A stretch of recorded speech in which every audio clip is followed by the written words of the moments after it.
is up, you guys, and welcome back. What is up, guys? Welcome back to Life's Your Bitch. Happy bloody Sunday. How are you doing today? And why am I feeling giddy? I've been putting off filming this episode all morning. Hello, welcome back to Life's Your Bitch. My name is Megan Short. It's nice to meet you. It's nice to have you. It's nice to chat to you. How are you doing? I hope so well. I've been putting this off all morning. I don't know why. It's 11:30. Actually, don't ask me what I've done today. Actually, yeah, do, because that is a perfect segue into today's episode. Today we are talking about... God, I planned this a long time ago, and if I'm quite honest, I haven't actually read back my notes. It's titled Little Things.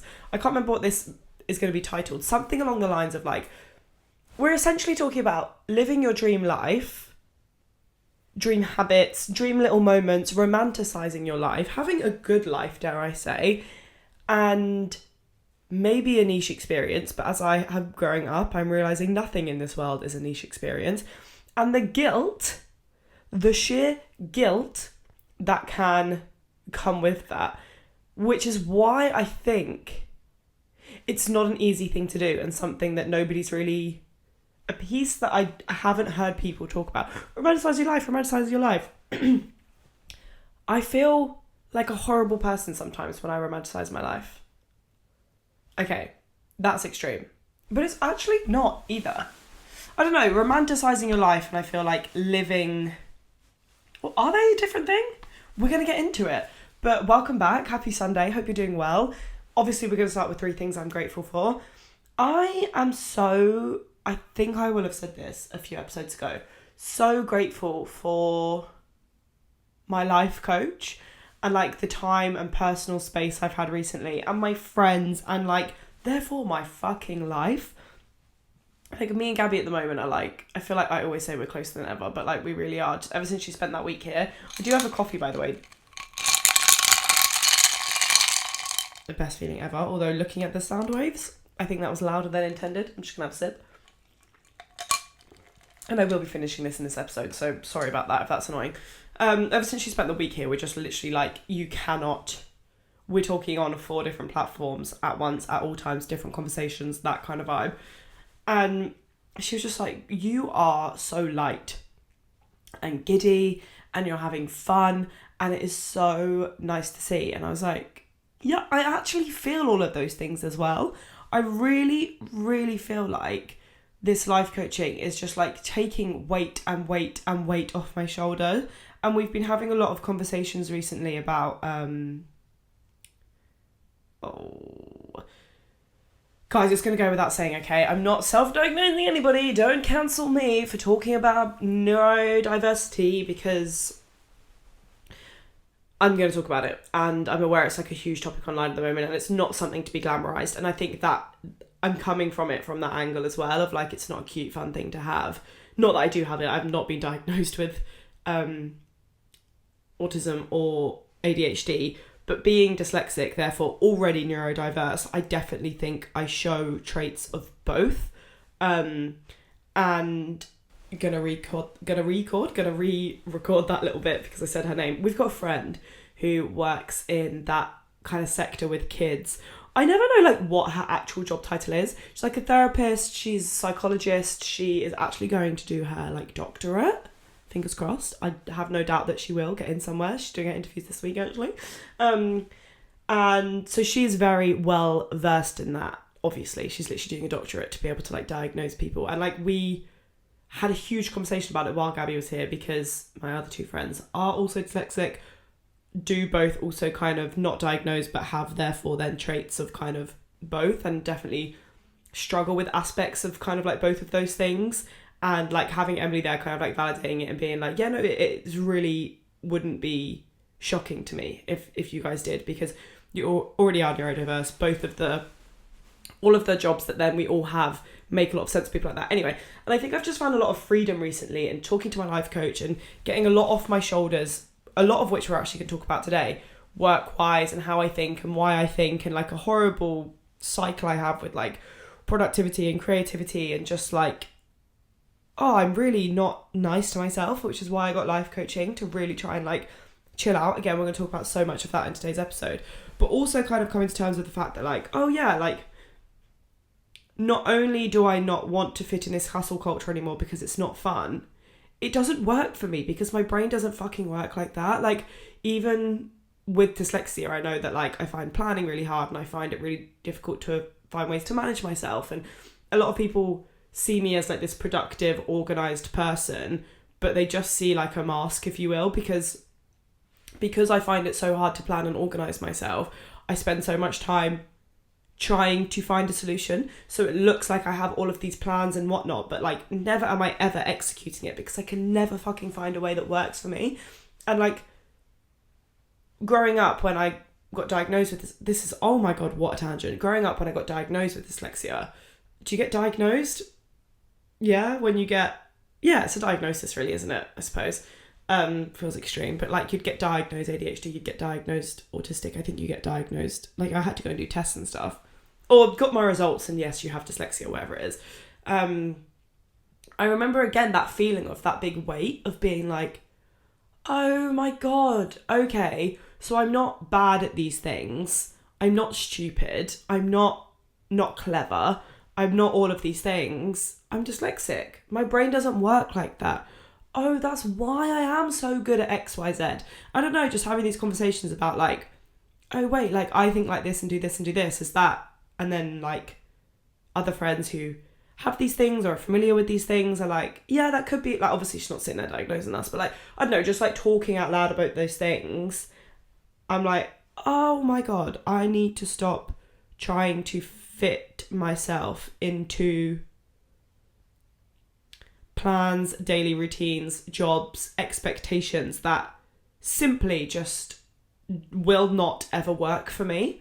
Like, I crave routine until I've gone too hard and I've burnt out, and then I crave spontaneity, and back and forth and back and forth and back and forth. And it's like, oh, actually, I just need to try and like build both of those into my week and allow myself to be bouncy and kind of accept that, oh, that doesn't work for me. Oh, okay. Oh, so actually, if I do XYZ, I'll actually be more productive and more happy, even though that's not the way we see like neurotypical, successful people do things. Oh, because the way we were taught in school doesn't actually always work for everybody. Oh, sick. Like, oh, okay. And my God, I'm just so grateful that I'm coming to these realizations with the help of people around me and like spaces that I've put myself in. Like, oh, I don't know, just like having this life coach and talking to my friends and stuff. I'm like, oh my God, wait, so I'm not a piece of useless, unproductive shit if this doesn't work for me this way. I just don't think like that. Oh, Jepic. Like, it just, for me, I'm quite a logical person. I have to know where a thought and a feeling comes from to therefore get over it. And I have to know why something is the way it is to be able to then move forward with it. Otherwise, I will just think, I'm unproductive, I'm shit, I don't work like everybody else, I'm never blah, blah, blah, blah, blah. As soon as you're like, oh no, you just are a bit neurodiverse in that way, this might work better for you. Oh no, you might need to create space for yourself creatively and get inspired and go on a walk first thing and clear your head. And no, sitting at a desk and planning isn't going to work for you. You need to idea generate and you need to get in your creative space of your head. And actually, they're two different parts of your head. So sitting down on a Monday morning at your desk being like, I'm going to plan my week is useless if you haven't given yourself the creative time to come up with the ideas, because you can't plan with no ideas. And just, I'm such a logical person in that way that as soon as like I start to point things out and somewhat label things, but also just kind of understand things, I'm like, great, cool. If I know where something's come from, I can not quite easily, but much easier break the cycle. And also like the instant self-deprecation stops. And you know what, we're going to move on because I feel like I said so many things I was grateful for in that. But like, that is how I'm feeling at the moment. And therefore, like I was going back to in the beginning, I'm just feeling very like light and like I'm on this path to kind of like, oh my God, okay, wait, I get it. So this is how I can make this work for me, and this is this, and feeling like myself again and feeling like I have time and space to, I don't know, create and do and become and rewrite things and do things differently. And I feel like almost this like permission and I don't know, lightness and fluffiness and everything. But also the topic of today, we're going to be talking about something that's been sitting quite heavy on my heart and something that came up a lot in life coaching to the point where like my life coach actually made me cry about this. And it's probably for some of you, although not really, because I feel like the people, if this like went viral on TikTok, there'd be so much like criticism and I think like hate comments and like eye rolling. Ironically, that's kind of half the point. But I think the girlies here that are listening aren't, you get it. I feel like you probably understand. But we're talking about how to live kind of like a soft, beautiful, fulfilling, luxurious, if you will, romanticized dream life. And let yourself live it and let yourself experience it and let yourself do it without the guilt, without the self-sabotage, without like waiting for what's around the corner and downplaying it, and just like living fully and brightly and well and not feeling shame for doing so. Sorry, I'm just like reading my notes. I want to talk about how to enjoy this life without that voice in your head saying, I didn't earn this, you didn't earn this is too easy, people have it harder, who are you to enjoy this? So let's get into it. First off, you're allowed to enjoy the life that you've built or that you're building, or elements of your life that you've built. If you're listening to this, I'm going to go ahead and assume you've got some kind of dream life in your head because of the episode title. You've got some kind of goal you're working towards, or goals, and you know how you want your life to maybe look or feel or be, or what you would like your life to look like in 10 years, 15 years, in a couple of months, end of the year. If you're listening to this, I've got confidence that you've got some kind of idea, whether it's a look, a feeling, a house, a job, whatever it is, idea of how you'd like your life to turn out to be. And we've been so deeply conditioned to believe that success must come with sacrifice, and that work has to feel hard, and that ease is laziness. But what if that's all a lie? And in fact, in some ways, I'm going to tell you that it is. And I think before I go any further, something that's not in my notes, and like I said, you're maybe just going to have to bear with me in this episode for going back and forth, is that success is obviously and should be very, very different to everybody. And sitting here and saying success must come with sacrifice and it has to feel hard and ease is laziness might actually be true to some people's idea of success. I'm going to go ahead and give you a rogue example of Mr. Beast. Mr. Beast, you could argue, is the most successful YouTuber of all time. Pen to paper, Mr. Beast is the most successful YouTuber of all time. He's the most subscribed to, he has the most views, he probably makes the most money, his videos are insane. In every podcast you'll listen to of Mr. Beast, because I love Nico, I love Mr. Beast, I love anybody that is so passionate about something, and I'm going to go ahead and diagnose them too. Quite neurodiverse, and you can't not be and do that, I think. And I love to see the way people's like that brains work, that are so deeply obsessed with like one thing and passionate about one thing and want to crack the code of one thing. I fucking love it. I could listen to it over and over and over again. And Mr. Beast in every podcast always says, everyone's like, and are you happy? And he was like, I'm going to go ahead and tell you now that if happiness was one of my priorities, I wouldn't be as successful as I am. I don't really care for being happy at the moment. Like, I'm so obsessed with this and I want to build this. And you might sit there and be like, that's a fucking sad use of life. That's this, that, and the other, and blah, blah, blah, blah, blah. But that is success to him. And that is what, obviously, he's explicitly saying he's not like happy. Like, because if I was happy, I wouldn't lock myself in a coffin for 7 days and lock myself in solitary confinement for 7 days and not eat for 7 days and X, Y, Z. But like, he loves what he does. So in that way, like, he's happy. That is his version of success right now, and he is fulfilling it. So his obviously does come with hard work and a lot of fucking sacrifice. A lot of fucking sacrifice. So I'm not saying that, like, all versions of success are super easy and super soft, and of course not. Like, success is always going to involve some kind of, like, one of those 3 elements, especially if it's, like, pen to paper, money, career, X, Y, Z. but I do still have some other points I want to go into. But I just feel like that's where the eye roll starts of like, you can be successful and not work hard. I'm not fucking saying that. Please, please, please, please, please. Take a chill pill. And maybe success and like dream lives are two different things. Like you want career success in your earlier life so that your dream life, your later life can kind of take place. But if I can take a guess for you, I put for you mofos. I don't think I meant to write that. I think I can guess that for most of you, but I put Mosfo. Your dream life doesn't feel like a grind every single day. You want a life where you love your job. You are generally really quite happy every day. Can't be happy all the time.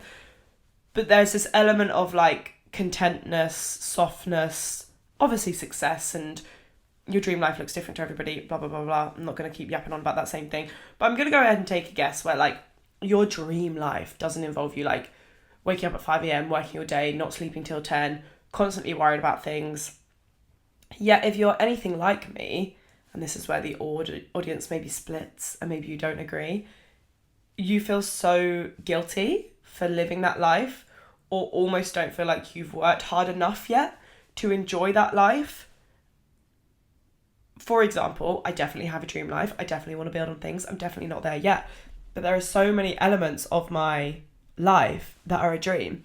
No, my career isn't I'm not at my end point, obviously. Nobody should be at their end point, their peak at 22. Like, of course, I've still got dreams I want to build upon.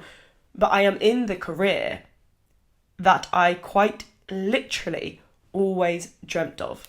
Always.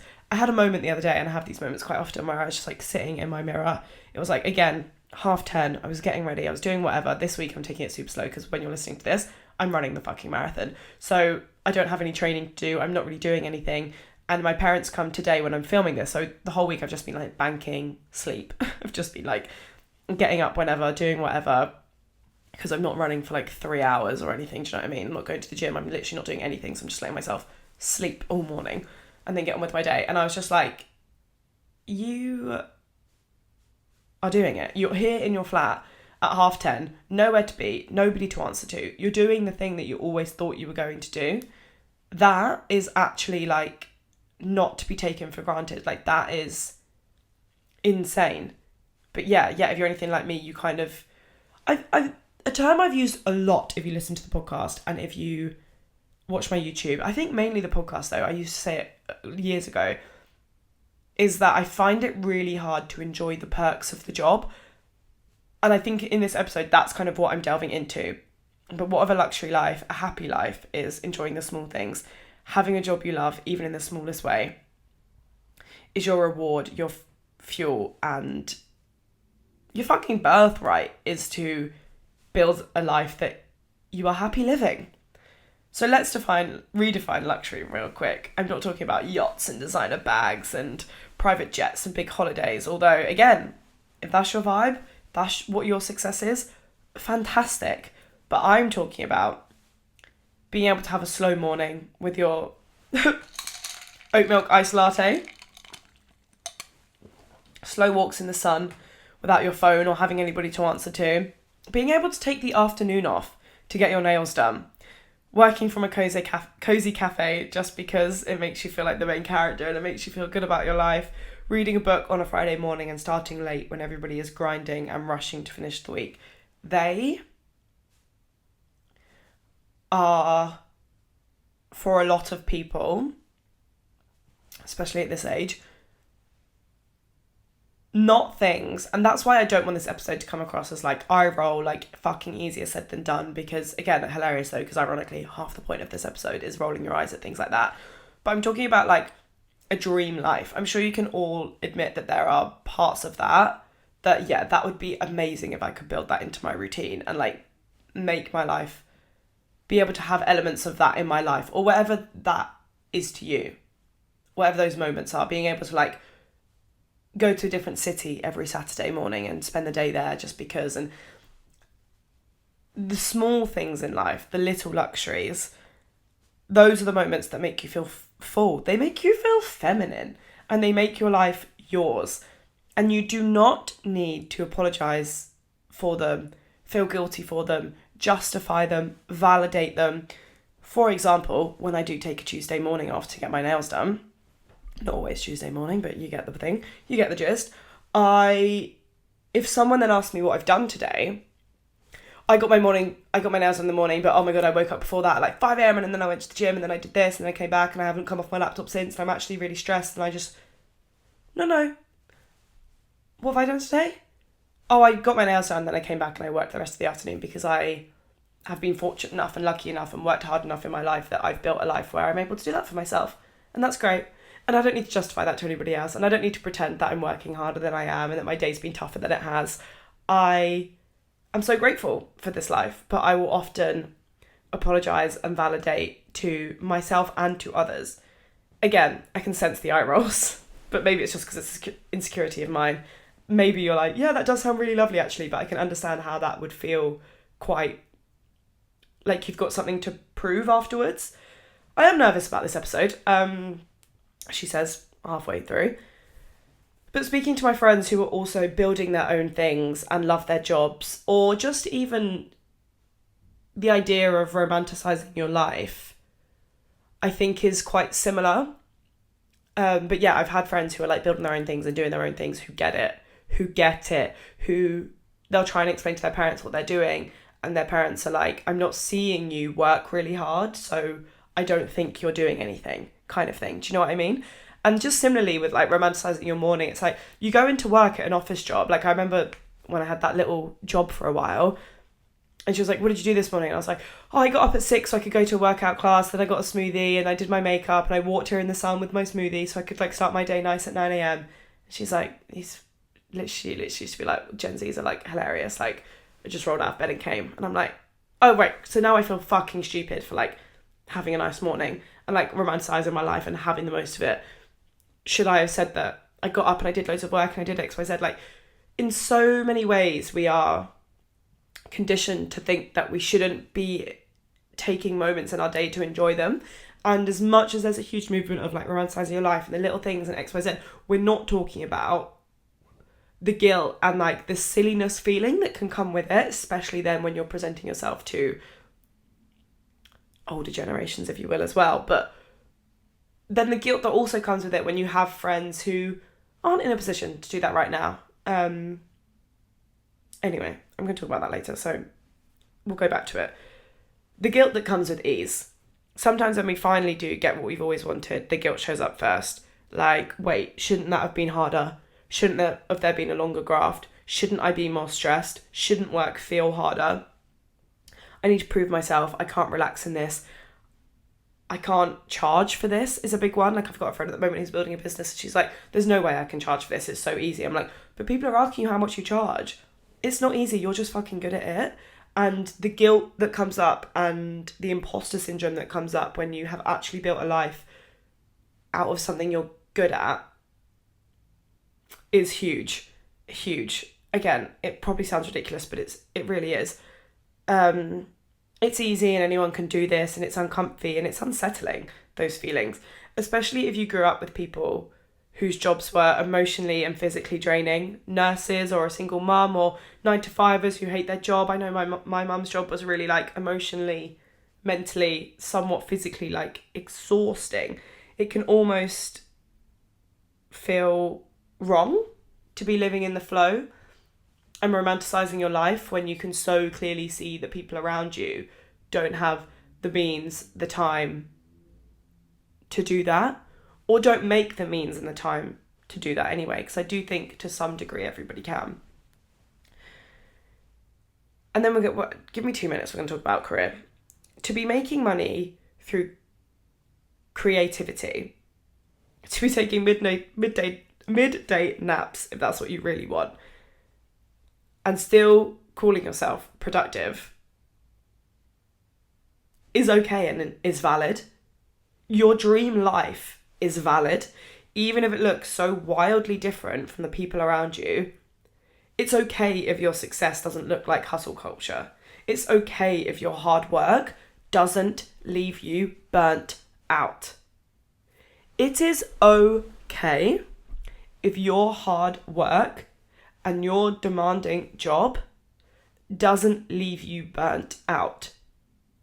It is okay to love your job and not live for the weekends. To see your friends on a Saturday and be like, God, I just hate my job. I'm so glad that like it's the weekend, it's Saturday and I'm so excited for this and whatever. It is okay to meet that conversation with, oh no, I actually had a really great week. As uncomfortable as it can feel, and there might be a lot of people that are just like, well, yeah, obviously that's the dream, but I don't know. I personally have a really uncomfortable time with this, to the point where, and this is how I realised, again, it was another conversation with those dear friends that I'm talking about, is one of them said, I aspire to have a relationship like the other friend, where every time I ask you how you are, you just say, yeah, good. And I was like, oh my God, wait. Because I've been talking to Gabby about this.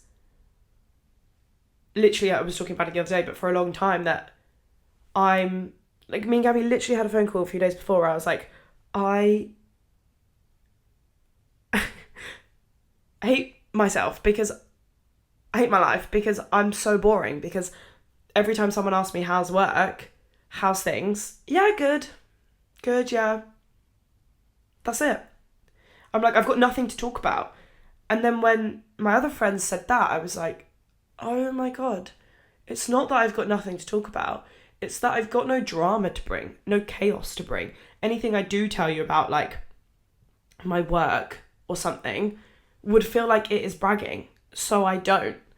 Because I would never be like, oh, how's work? Yeah, good, I had this brand deal come through with this brand, it's actually really good pay, and then, oh, I got invited to this event, which is really cool, but I don't think I'm going to be able to go, and blah, blah, blah.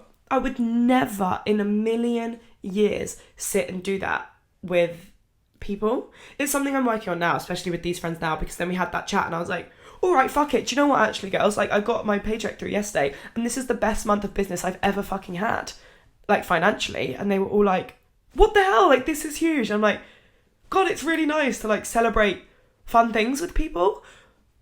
But if you ever feel like your life is boring because you've got no news to bring, because, oh, how's things? Yeah, good. Take a moment to reframe it, because it's not boring. It's just calm. It's just not full of chaos. It's not full of drama. It's not full of gossip, which is what we are so heavily conditioned, especially as women, to think is interesting. We are so conditioned to think that having something to gossip about, and just classic, like, being British, moaners, we're such moaners. We are conditioned to think that that is interesting. That makes you an interesting person. You bring something to the table. You've got something to talk about. So I challenge you next time, instead of being like, yeah, good, what was good? Tell your friends something good about your week, because I also think that will easily determine if those friends are good friends and if they want good things for you, because they'll celebrate it, they'll talk about it, they'll ask more questions. And also, it helps you be able to celebrate yourself and be okay with, like, good things happening to you and coming to terms with good things happening to you. I'm not, like, obviously still it is really hard to sit and do those things if somebody's turning around, they've had a really horrible week and you want to be there for them and you don't want to rub it in their face, obviously. But, like, time and place, celebrate your own wins out loud to other people. I've been talking to my pals about imposter syndrome in a whole different way, because it's not like, oh, imposter syndrome, like, I'm really successful and I'm in these big places and I don't think I should be. It's like, you haven't got loads of money, you're still stressed out about your job and your life in some ways, you don't feel like you're living the dream life, and you don't have the time to necessarily, like, lean into the luxuriness and the slowness. Although I kind of feel like if you feel like this, you never can really lean into that wholeheartedly. It's definitely something you need to work on. But anyway, the feeling of imposter syndrome, that is just like, you're starting to sniff almost your dream life. You're getting there. There's elements of it that are coming true and you feel so bad. Imposter syndrome, to actually charge people correctly because you love your job and it's fun and it's easy, and you feel like, who am I to charge people this amount of money for this? Like, I can't charge people for, I'm just going to tell you, Gabby, who's my best friend who owns Cherry Picked Fits, she's doing style bundles. She's fucking incredible. Gabby charges a very, very, very, very, very small, very normal fee for doing these style bundles. It would equate to not even 2 hours work, this fee. And it takes her weeks and weeks, like, she sit down and does mood boards at the end. Those mood boards alone take her all day. Never mind the sourcing of the clothes, the back and forth, the Pinteresting, the this, the that, the travel to the places, the searching online. The fee, in comparison, is absolutely nothing. It doesn't even kind of cover what she's doing. And she still will... I sent her a 4-minute voice note of me shouting at her.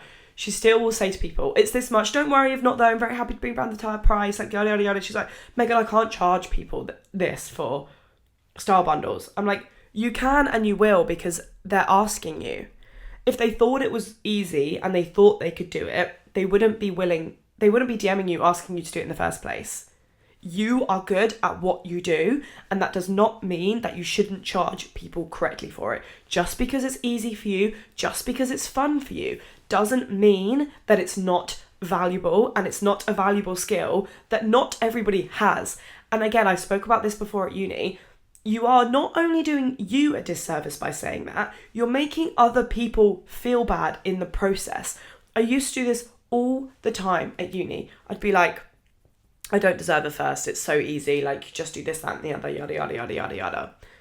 Not only am I being horrible to me and self-deprecating and playing down all of the hard work I've done, I'm making the people that I'm talking to, who are getting a 2-1, a 2-2, feel like fucking shit, because I'm sat there going, it's easy, oh no. Someone's like, oh, how did you do it? Whatever, like, you're downplaying your achievements, but you're also actually downplaying them, because they don't feel like that. They don't feel like it's easy. They don't feel like it comes naturally. They don't think it's fun. So, and that is why the world fucking works, because everybody's good at different things.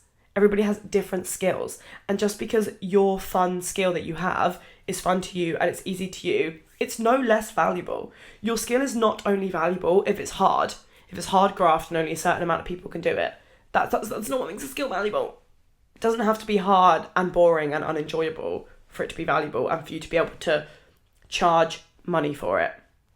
You did this. You built this life. Again, this is very career heavy here, but maybe you feel a bit guilty about like having a really gorgeous relationship with the person that you're with, or maybe you feel guilty because your best friend for the life of them can't get into running and maybe can't get into the shape they want. They hate the gym and you feel guilty because you love it and it comes really easy to you and you really enjoy the process and all of these things and you're good at it. Maybe you feel guilty about your family. Maybe your family is just like so wholesome and you all get on so well and you have friends that haven't spoken to their parents in years.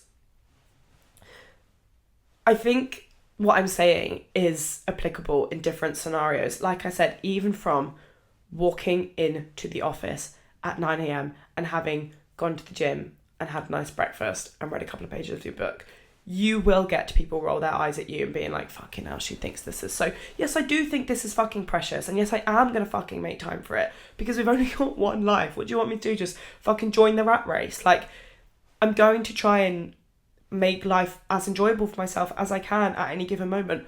Of course I fucking am. And you should too. And don't make me feel silly and like I'm not working hard enough.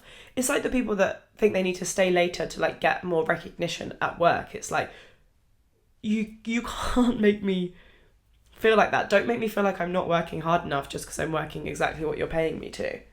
The guilt that comes with kind of like living your dream life and kind of like either setting boundaries or just like having nice habits, or the other extreme, being able to take a day off work and go do something fun, or take a morning off and get your hair and your nails done, or be able to charge for something that you find so fun.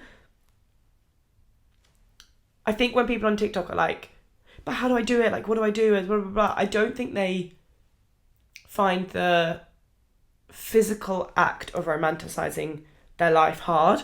I think it's the mental act of like, my dad rolls his eyes when he sees me go on a little sunny walk for a matcha before work in the office in summer, or go and do a gym class on my lunch break and make the most of my time. It's like, oh, bloody hells. I don't know. It's also obviously the whole, like, as everything does ever, patriarchy comes into this, and like being a girl. And I was going to say, it feels like a very like fluffy girly thing to do, to just like, oh, get your coffee and go into work with your coffee and then do this and go for a little Pilates on your lunch break and do whatever. It's like, oh, bless her, she's just a girl. It's like, no, I'm just trying to not join the rat race and like not hate my life and like have fun with it. You cannot make me feel like, oh, I'm just a girl, it's just all fluffy and it's just all pink and I'm not working hard enough just because I've decided to romanticize my life a little bit and have some fun with it. And the opposite of like, once upon a time this wasn't an option for us, so making sure that we like pave the way and show that we're worthy and do XYZ and be able to do it all. Like, I think it was Emma Neal posted a really interesting podcast about women trying to do it all and how like that's why you tend to get burnt out a lot, because once upon a time it was like, oh, stay at home mums, and you were expected to like obviously wash and cook and clean and do all of these, you know the vibes. But then you finally could go to work, so then you wanted to show that you going to work wouldn't affect you still being a quote unquote like good woman, and you could do both and you could do it all, which then never helped the household become equal and even, because you was just like proving yourself that women can go to work, we can go to work, like we can whatever, and we can still do what you expect us to do. Therefore men never picked up the, obviously I'm not saying this doesn't happen, but then never really wholly and equally, I'm sure we can all agree, picked up the like housework end of it, that the household still wasn't 50-50. And I think some of this is what I'm saying about living your dream life and being able to like let go a little bit and like come home and fucking kick your feet up sometimes. And like the guilt you feel is that you have watched so many women for generations do both, because we felt like we had something to prove, which obviously comes from this as well of like, we can do it all, we can be it all, we can work hard, we can be in the gym, we can come home and still be able to cook and clean for ourselves and fend for ourselves and be independent and yada yada yada yada, and we have no time to romanticize and be girly and step back into our feminine energy. Obviously there's so much, like there is everything in the world, depth to it. Again, not in my notes, so not the most articulate spiel I've ever been onto, but hopefully you can understand what I mean of like that like silly girly energy of romanticizing it all and being made to feel, just sitting back on my beanbag properly, being made to feel silly for doing so. Right, that was a fucking tangent and a half. Let me sip my coffee a minute and read my notes and see where we're up to. Yeah, I'm yapping on about if it was easy, everybody would do it kind of thing. Not everyone can do what you do. Being you is what makes you so good at it. Nobody is obsessed and passionate like you. But that's very career-based. Anyway, that's a whole different topic. Back to feeling the rewards of chasing your dreams and not feeling guilty for it. Just because your life or your dream life isn't physically hard, it doesn't make it any less worthy. Quote unquote easy life does not mean lazy. It's hard in different ways, and just because you can't always see the graft doesn't mean it's not happening. And most of all, you are allowed to love your life. I want to give you full permission, in case you need somebody to say it out loud. You are allowed to love and enjoy your life. And preferably, the world will be a better place if you do. You're allowed to light that candle just because. You're allowed to buy the fancy olive oil. You're allowed to romanticize your Thursday night skincare routine like it's a movie. You're allowed to go slow. You're allowed to build a life that you love and build a life where you can take a whole day off to get your nails done and your hair done and build a life that feels like it is for you, whatever that looks like, and not feel guilty for it. You're allowed to go slow and to feel soft and to live beautifully, even if the other people around you don't get it, even if it makes other people uncomfortable for you to talk about. Again, time and place. I'm assuming we all have some human decency here. If your friend is having an awful time, you be there for it. This isn't the time to talk about how great your life is. But you also can lead by example. My life coach made me cry because I was telling her that when my friends ask me how my life is or how work is, yeah, good. And she was like, you feel guilty because you can maybe earn more than them for doing much more fun work, and you're seeing all your friends in their 20s struggle to get a job or struggle to enjoy their job, or they can't quite figure out what they want to do, and you feel really guilty for sitting there earning pretty good money for something that you find fun and that you like. I was like, yeah, ding, ding, ding, ding. She was like, or are you maybe inspiring everybody around you that at such a young age you went for it and you went and you built the life that you wanted to do? Or are you paving the way? Or can you inspire people? Or can you show people how? Or talk to people about what you've done? And that just made me really quite emotional, because I was like, yeah, I have done this for myself and I have built this for myself. And I do really deserve to enjoy it wholeheartedly, because also you never know how long these things... Oh my God, I just got an email saying we'll see you in 3 days, Manchester Marathon. Make me throw up, why don't you? You never know how long these moments, especially for me, this is a personal spiel now, this job could last me another 6 months max. And wouldn't it be a shame to look back and instead of gratitude feel guilt? That's such a fear of mine. And I've realised that at the core is what it was, is that instead of walking around feeling guilty, I need to feel gratitude.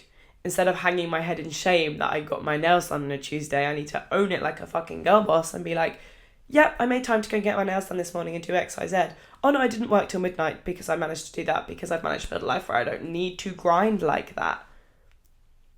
I came home and I edited a video and did whatever. Oh yeah, I maybe worked a bit late. Oh, I might just do some work on Saturday morning instead. Again, me even trying to now add up my days to 5 days working days. Sometimes I don't. Some weeks I have fuckloads to do. Other weeks, if I don't have brand deals, I don't have things going on, it's just me, myself, and my own content. It's completely fucking up to me what I want to make. So if I'd rather go and get my nails done than put up an extra TikTok, that is literally up to me. And that's for me to decide. And it's for me to also set my level of what success looks like. I could very comfortably live the life that I'm living now, like forever, and it would be fine. I mean, I'd probably need a bit more money if I started having kids and wanted to do anything else. But, you know, it's okay to me if I decide that success is working a 4-day work week and having less money rather than working a 5-day work week, 6-day work week, 7-day work week and being a millionaire. You can pick, and neither is right or wrong. Anyway. Oh God, I thought I was at the end of my notes, but I'm really not. But I think I've kind of said everything I want to say and a bit more.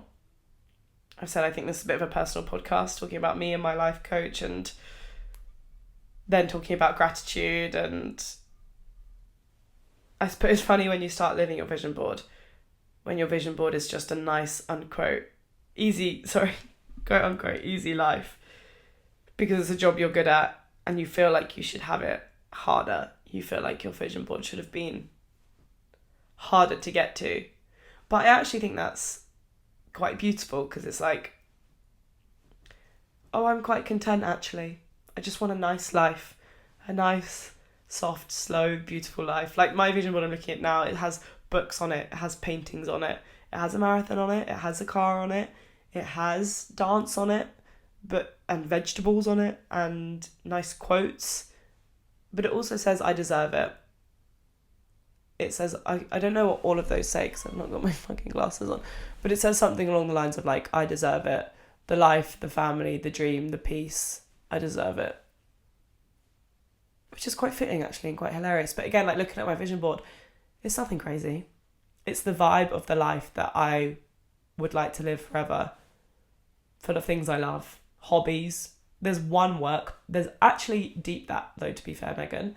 There's 2 work pictures on it. There's me pointing at a billboard with my face on it and a podcast set up.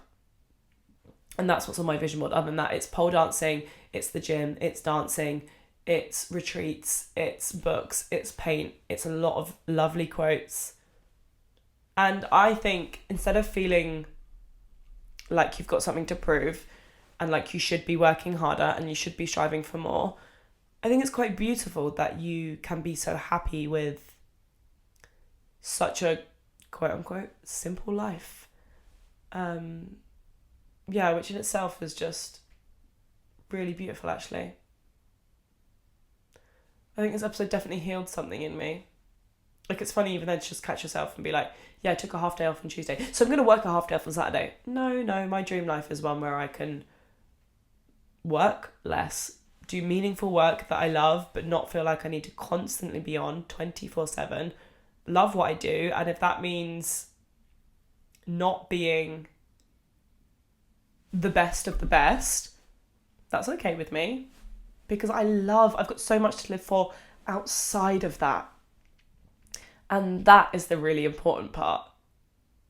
No one's going to talk about your job at your funeral at the end of the day. Oh God, Megan and her books and her paints and her dancing, you couldn't get her out of them. What? That's so beautiful. Anyway, gosh. Okay. I'm going to love and leave you there, actually. Hope you enjoyed the episode. I actually feel like it ended up a lot nicer and I think more relatable than I thought it might. I thought it might be a rather unique experience for freelancers or people trying to build their own thing, but hopefully you've taken a lot from that in just like enjoy the moments of your day you can, and don't let anybody make you feel guilty for it, and stand on business with what you want in your life and what success means to you. And I do think, if you haven't already, thinking about what success looks like for you and what that dream life not necessarily looks like but feels like, and is really important. And maybe you should take some time this week to just think about it when you're on a walk. You don't need to journal it, you don't need to whatever, like Pinterest it, get some fun photos, like just really try and like feel it, try and feel the feeling of your vision board, because mine is very soft, mine is not chaotic, and sometimes I feel guilty when I say that my life is soft, and sometimes it's not very chaotic. And how beautiful. I'm so grateful. I'm no longer guilty.